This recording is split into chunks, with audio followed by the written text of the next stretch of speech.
புகழிய cone கலள் போற்றி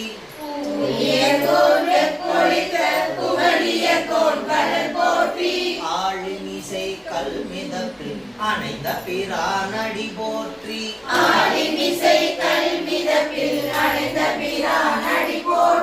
வாழி திருநாவலும் வன் தொண்ட பதம் போற்றி